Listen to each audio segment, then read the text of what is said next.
Cultuuragenda. Met Reinier Eggen. RTV Parkstad. Mannen, stel dich even kort voor van links naar rechts. Ik ben Björn Bruns. Ik ben initiatiefnemer van het Egelser Dorpsfest en lid van de werkgroep Egelser Dorpsfest.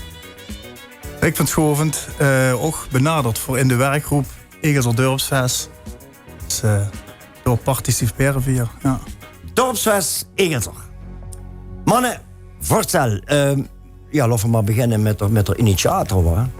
Mede-initiator. Mede-initiator. Wie wordt dan de initiator? Ja, dat Iwan Frings en voorzitter van de stichting. En ik vond, dat is al zeker 2 jaar geleden, dat voor ook een keer carnaval of het van de harmonie in Egelser geweest hier en aan de hand was vaker erover onderhouden van Loester, eigenlijk moeten we van Egelser nog eens een dorpsfeest organiseren. We moeten nog eens een leuk feestje organiseren. En dan geest ze dromen en dan geest ze verhalen vertellen en dan geest ze ideeën ze dan in haar kop. En ik ben een Egelser jong, maar ik ga inderdaad een paar jaar op het Duits gewoond en ik ben heel erg actief in de muziek. En een beetje in die Duitse Schützefestfeestjes, waar ze dan van vrijdags bis maandags zo'n feest aan hand. En dan geest ze natuurlijk over dromen van zo gaat het zo leuk zijn en verzoeken in Egelser zouden kunnen doen. Mm-hmm. En dan vond dat helemaal geweldig. En we hadden in Egelser dat SUV, die samenwerkende Eigenshovense vereniging, door hand van dat idee eigenlijk eens een keer op de dus gelegd van Loester, daar spelen we met, dat is voor Björn zijn droom. Zo'n tentfeest in Egelser en dat wordt eigenlijk ook heel erg enthousiast ontvangen worden. Dat Björn zijn droom wordt dat? Dat was in principe mijn droom om in Egelser, zeg maar, zo'n tentfeest. Ik bedoel, goed, we zitten niet op het Duits, we zitten in Egelser, maar Egelser is zo'n hechte gemeenschap en van zo'n fijn en mooi verenigingsleven, dat zo het absoluut te organiseren is. En ooit regionaal ligt de Herzogenrada, waar? Ja. En Rijnburg, over Palenberg. Nee. Over Palenberg, Rijnburg, noem het maar op, hè? Ja. Wat stel weer? Ja, en toen hadden we natuurlijk gezegd van Eigenshovens dorpsfeest.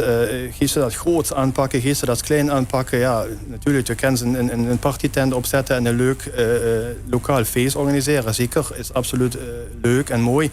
Maar ja, we willen het inderdaad toch goed doen. Zo, wie ik dat inderdaad in de kop hou zitten, zo wie die dat op het Duits steunt. Meteen vol erin. En dan moeten ze ook kijken dat ze een breed publiek kunt aantrekken. En dan geeft ze echt zo wie die dat dan doet. Vrijdags has ze dan gaat voor de jeugd, zamstags geeft ze voor de familie doen. En zamstig in principe, zondags dan gaat voor de oude lui. Hè. Dat is dan in principe zo de grondgedachte. Ja. En dan geeft ze natuurlijk toch in weer borduren en dan geeft ze kijken van dan hand van natuurlijk wel lui nu die zo gaat ook kunnen organiseren. En door ook gaat verstand van hand en gaat contact te hand. En dan geeft ze gaat lui benaderen, ook binnen de verenigingen van Egelser. En dan kun ze eigenlijk, dat wordt een gouden greep, dat we door een heel mooie werkgroep bij elkaar hebben gekregen met lui die ook aanpakken kunnen. Ja, want in iedere verein zit wel met een specialiteit. Precies. Ja. Dat is het. En mensen dan zo'n lui benadert en zegt, we willen dat en dat gaan organiseren, dan is eigenlijk geen die neerzet. En dan had ze meteen natuurlijk een mooie groep bij elkaar, die dan ook zo gaat in principe zo we kunnen organiseren. Uit hoeveel personen besteedt die groep uiteindelijk, waar er met begonnen zit? Nou, we zijn in principe eerst met een klein groepje begonnen en dan geest op een gegeven moment zagen, hem zullen we nog kunnen vragen, want hij zal nog dit kunnen doen en dan vanuit de broederschap, de Rick bijvoorbeeld. En dan geest op een gegeven moment natuurlijk op die manier die de lui misschien nog zoeken, waar ze denkt van die zouden door van betekenis kunnen zien. En we zitten nu met een werkgroep van 10 man. Mm-hmm. Dat is natuurlijk vrij goed, maar dat zijn... Moet eigenlijk een oneven aantal zien, toch? Ja, dat klopt. Voor het geval dat ze meningsverschillen hebben. Maar in principe zijn we het eigenlijk heel erg goed met elkaar eens. We hoeven net te stemmen. Nee. Ja, in één volmondig ja. Ja, ja. En Björn, dan bist op een moment dat begonnen, dat balletje begint te rollen. En dan, de moest naar de gemeente, de moest weet ik wat allemaal.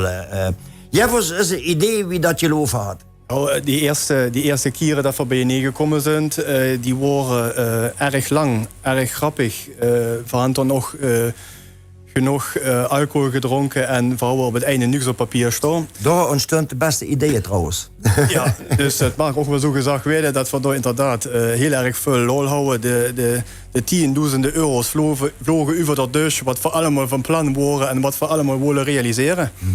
En goed, op een gegeven moment werd dat natuurlijk toch allemaal iets serieuzer. En dan gaan ze natuurlijk echt plannen maken en zeggen, zo, dat willen we doen. En inderdaad, dat we toch ook 3 verschillende groepen willen aanspreken. Dat was voor ons heel belangrijk. Wat het dorpsfeest, dat organiseert ze toch voor het ganse dorp. En dan wil ze toch alle doelgroepen door bereiken. En Egelser is wat dat betreft het dorp de kenste van de bar. Op het moment dat een Egelser iets te doen is, dan lopen ze oes. Winterprogramma, joh, dit is wat. Winterprogramma, ja. En dat is natuurlijk een uitdaging. En dan moet ze goed kijken. En dan had we in het team dan groepen gemaakt van, ja, wij is verantwoordelijk of wij gaan zich bezighouden met de vrijdag, wij gaan zich bezighouden met de zaterdag. Wij gaan zich bezighouden met de zondag, wat gaan we doen? Wie gaan we dat financieel rondkrijgen? Wie gaan ze artiesten benaderen, plannen, boeken? Ja, want dat kan ze net 2 maanden van tevoren, dat lukt niet. Nee. Dus dit is eigenlijk 2 jaar geleden begonnen, even voor de beeldvorming. Hè, want straks kunnen we natuurlijk huren welke artiesten dat er allemaal komen. Wanneer zult u moeten beginnen met tuin te reserveren? Nou, ik denk, wenn ze even terugkijkt naar het echte serieuze, natuurlijk. Ik denk voor een jaar en een paar maanden geleden in die fase zijn beland van, wie gaat voor dat aanvlugen, hun voor ideeën. Weet je, dat zit natuurlijk binnen zo'n team, dat is wel gelukt, vind ik trouwens. Als een aantal criticasters nodig. Lu die immer gaat ze zeker hand, dat is goed. Want die 10.000 euro's, die worden nog lang niet, dus die kan ze ook niet uitgeven. En dan is natuurlijk een aantal van die crea-bea's nodig. Daar hebben we er ook een aantal van, lui die out of the box denken, geen problemen zien. Daar komen de leukste dingen van. Maar ik denk, wenn ze het zakpaks, ik denk dat voor een jaar geleden, wenn ik zo terugkijk, in die concrete fase zijn gekomen. En ook meteen zijn ook klankborden met elkaar van, hey, wat is het wichtigste in de tijdslijn? Vast te moeten leggen. Weet je, dan als het over locatie, maar dan is het zeker, denk ik misschien nog wel over de artiesten. Want dat lijkt wiet voet een jaar. Maar als ze ziet wat die voor programma hunt en wanneer dat ze alleen met de boeken zijn, dan is ze dus een probleem. En zo hebben we dat een schematisch uitgewerkt. En ook binnen die groep waren een aantal lui aan die taak gekoppeld van, hey, dat is het voor dich, daar hoor ik me boosten. Laat maar lopen, feedback geven en weer. Ik had gehoord, Björn, het zijn man de werkgroep en neem die anderen ook even om dat net zo nooit te doen. Ja, dat zijn de Iwan Frings, de Bas Kriemisch, de Bart Bruns, de Sim Krajovek, de Andy Limpens, de Joep Jacobs, de Steffen Schneiders. En dan denken ze dat alleen maar manslu zijn, maar... Last but not least, een goede verein of een commissie of wat dan ook, had minimaal 1 vrouw nodig. En dat is het Christa Krol. Ja. Ja, dat hult dus wel in toom. En dan hoor ik daar inderdaad geen namen bij. Een Eddie Limpens ken ik en een Joep, hem ken ik ook. Dus een mix ook qua leeftijd in de groep. Rick, wat is dingfunctie eigenlijk? En wie had ze die gekregen? Had ze die op die A getrokken of wie mocht dat zien? Ik heb geen idee of ik dat op mij aangetrokken heb. Dan moet ik nog naar Björn kijken. Maar nee. Ook in die eerste fase van komen ze bij elkaar. Hè, überhaupt met het sympathisanten die überhaupt er nou goed willen steken. Je kunt zo snel op gedingen van, hey, waar liggen die kracht? Hè? Waar kent ze het met? Wat is gewoon makkelijk in die bereik? Dus ik ga een stukje sponsoring. Eigenlijk een beetje netwerken. Door op zoek gewoon naar wie zetten we dat in? Wie leeft dat? Wat kennen we voor waarden door? En dan geeft ze gewoon eens op zoek. En dan staan er maar nog eens met een verbindtelefoon aan de slag. En dan vindt ze vast en zeker het lui die ze kent benaderen. Ik ken het lui gewoon zelf van niet meer in Egelsen, maar ik ken nog altijd een ganse hoop lui boete Egelsen en in Egelsen. En dat is het stukje wat ik bijvoorbeeld doe, hè? De stuk sponsoring. Maar eigenlijk zijn de offende, de meetings zo geregeld. Dat eigenlijk alle agendapunten, dat ze daar wel gaat inbrengen in Kensha. En nogmaals, dat is mijn portefeuille. En zo had er Björn de toch wel dankbare taak om vuurzitter te zien van het zooitje. Is ook schön. Goed, laten we snel gaan naar de gekozen locatie. Want die vond ik toch wel zo goed gevonden. Ik word in ieder geval alleen bij de tweede edities steeds. Weet je, van het plan had zich gewijzigd. Want daar werd natuurlijk gekeken, wat is praktisch? Nou, praktisch ga je kijken naar ruimte. En ga je kijken naar overlast, eventuele overlast heeft verzorgd. Ga je kijken naar, wat is er nodig? Stroom, noem het maar op. Hè. En dan ga je eens kijken, komen zo in Egelsen, vallen een hele hoop locaties af. Er komen nog een aantal locaties die komen naar boven drijven. Ja, voor hun het gehad over de LHC-velden. Voor hun het gehad over de Maatplei. Ja, super. Maar hij en daar worden toch het bezwaren en het praktische problemen. Dus voor uiteindelijk, en ik geloof dat er Iwan en de Bart en door Ochter Steffen eigenlijk zich een beetje de nak uitgestoken hun van wie gaan we dat eens oplossen? En we nemen een rolmodel met, we gaan eens meten wat hun voor vertellen nodig. Dus zijn we uitgekomen op het, wie zullen we het noemen, dit is de Hermanstraat. Maar dat zit bouwginnigheid in Egelsen. Winst zes aan de Angerzee van de Brug in de Puitstraat. Tegenover de oude Koel Julia, zeg maar. Tegen de oude Koel. Aan de achterzee van het kerkhof, vuurzee van het kerkhof, snappen jullie ook nog. Ja. En weet ze zes de parkeerplaats, zeg maar, voordat ze bij het Julia-terrein kunnen, dat weet ik erin net. En dat voldoog eigenlijk aan alle eisen. Aan de aanrijroute, wie kiezen er krom door? Transport, de motorvrachtwagens, noem maar op. En past dat? Ja, dat past. Dus zo zijn we op die locatie uitgekomen. Nou, en dan gaat ze uiteindelijk met fatsoenlijk het opgestelde papier richting gemeente en dat soort zaken. Zo, nu laten we de lui niet langer wachten. Laten we meteen voldraai houden en vergun naar vrijdagavond. Wat gaat op vrijdagavond gebeuren? Björn? Nou, het begint op vrijdagmiddag al.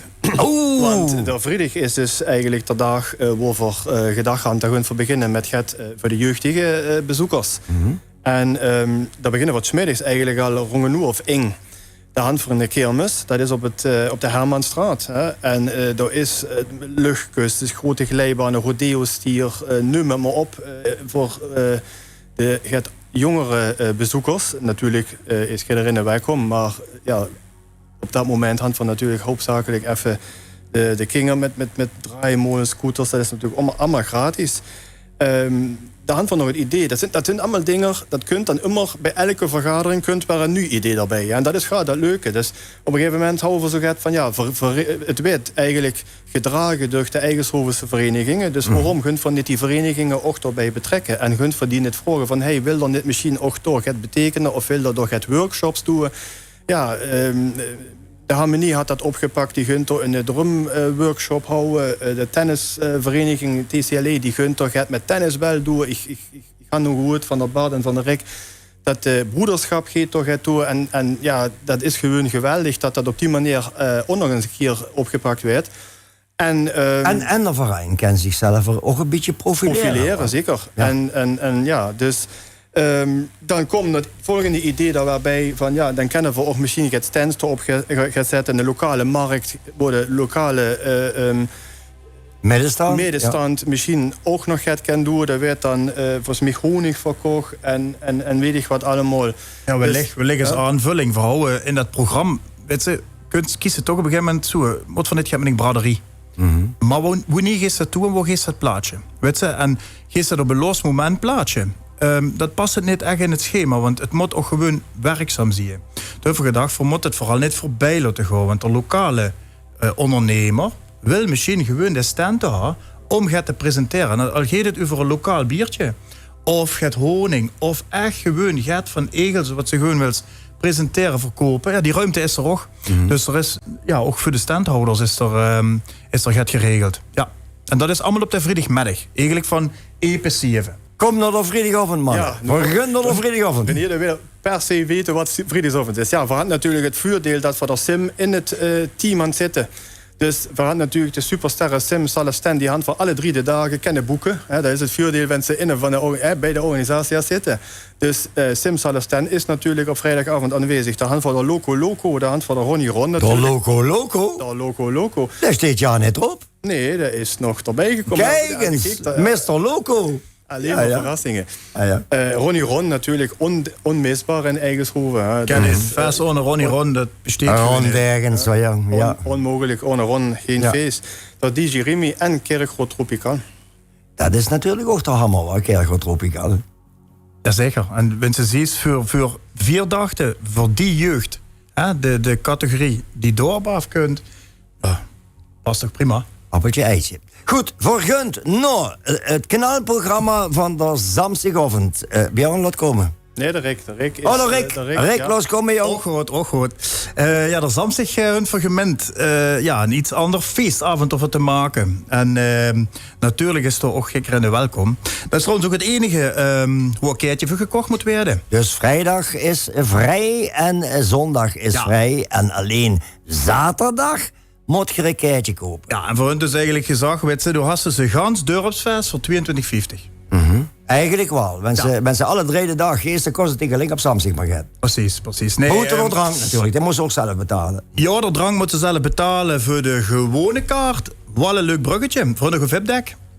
VIP-deck zit deels ook in de sponsoring. Op de Samstig. Op de Samstig is het VIP-deck. En door is natuurlijk de drank inclusief.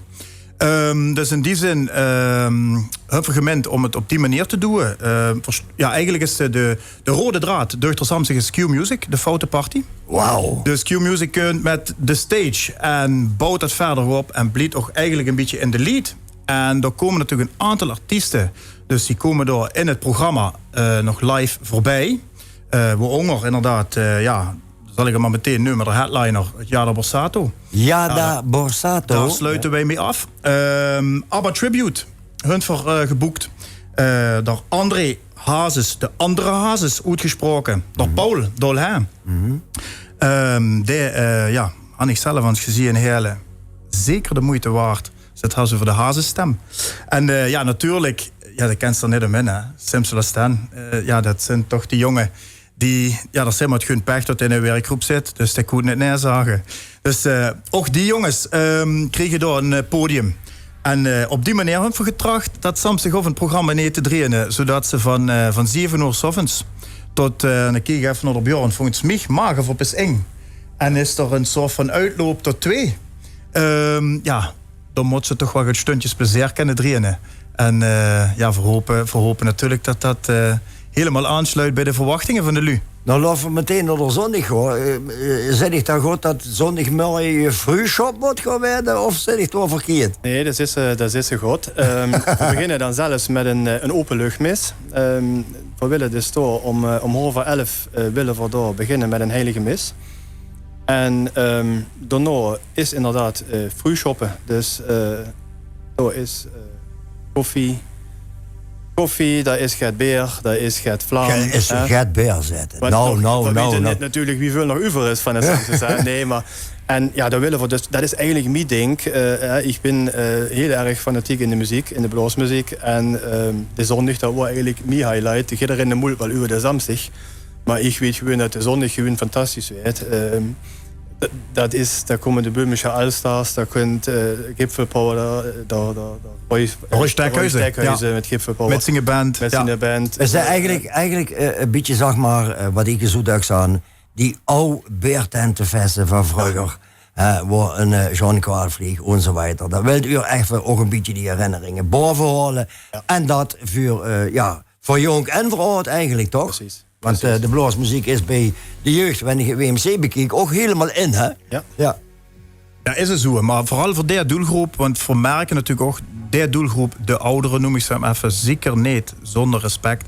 Maar ik zie die net een keertje kopen dan voor de Samstig. En toch die hunkeren echt naar de zondag. Het wel met de werkgroep en ook zeker met de initiatiefnemers afgesproken. Het moet wel echt het voor het ganse dorp zien. En ik denk dat de zondag zich dermate leent in het programma wat nu daar staat. Met de mis en alles eromheen gebouwd. Ja, voor die doelgroep, dat voor die zeker niet vergeten. En pas wie lang duurt dat programma, zondag? We willen dat dan niet te laat laten uitlopen. Want na het programma kunt dan nog Spaskapel met de Muldra. En Simsalestan zal het programma in principe afsluiten. En dan was mij over gezegd dat voor maximaal tot 6 uur. En dan willen we dan inderdaad, dat is het ook goed geweest. En dan willen we het ook officieel afsluiten. Wie we dat gaan invullen, daar zijn we ook nog niet gaan zo uit. Want het is ook ietsje keer dat we zo'n dorpsfeest organiseren. En dat is toch het bijzonders. En we willen dat misschien toch op een leuke, serieuze manier afsluiten. En wie we dat precies gaan doen, of dat gewoon muziek stop en einde, weet ik niet. Misschien is geen mens meer door. Geloof ik niet, maar dat weet ze ook niet. Dus dat is eigenlijk zo'n beetje... Ganz simpel. Die lui die langer willen blijven, die mogen met afbreken. Ja, maar precies. om 6 uur Dat is trekken we de deze- stekker eruit. Ja. En dan is het jotje weer. Egelse Dorpsfest. En die gaan ze in Menkes en in Wiefkes. Het is maar dat er het weet. Ja, Kijk, het Egelser meisje en het Egelser jong. Ja. Egelser Jong. En ik ben een Egelser Jong. En ja, ik zie het al voor mij. Maar ja, kijk eens door. De Egelser jong kiet natuurlijk ook een Egelser shirtje, wa? Met Egelser Jong erop. Zeker. En natuurlijk, ja, met de Egelhinger erop, wa? Ik ben totaal overdonderd. Dankjewel, dankjewel. Mag ik u bedanken voor de komst naar de studio. En ik sluit Zeker. maar af met adieu en hou die vrije, wa. Adieu, wa. Adio, wa. Adie en danken.